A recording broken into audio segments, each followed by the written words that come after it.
lower taxes by thousands of dollars. We're talking about property taxes.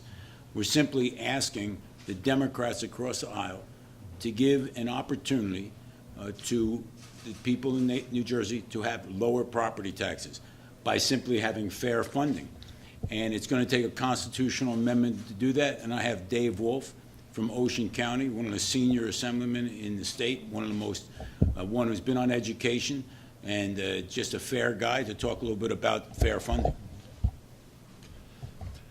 Fair is fair, and I think that if we look back historically at the issue of school funding, we see it increasing exponentially over the last 15 or 20 years, excuse me, to the point now where it's basically gone out of control, where 5% of the districts are taking over almost 2/3 of the funds for education. And actually what we're trying to look at very, very realistically is giving every district the same amount of money for all students, including being able to continue and sustain and increase those programs for children with special needs and special circumstances. Already this plan has been panned, even though we're just finally getting it rolled out. I know the governor has a version he's talking about. We're not looking to hurt any of the districts, any of the children.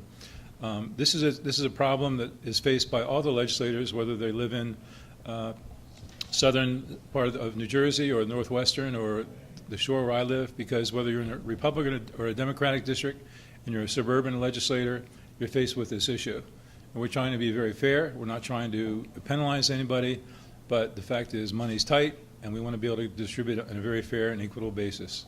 And I appreciate the opportunity to speak with you and for you to be here. And I'm sure this is going to be a long campaign, and we'll be talking a lot more about it as we go along. So thanks for being here. Thank you. We're happy to entertain any questions. Today, I believe that our constitutional amendment, the Wolfe-Bramnick constitutional amendment, will be dropped with the clerk, and we're going to ask the Democrats to give it consideration on the floor and move forward.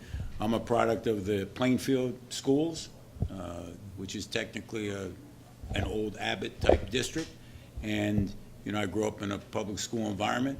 I feel relatively comfortable about talking about public schools, and I feel comfortable. I did teach for a while as well, and I think Professor Wolfe also had that opportunity. So.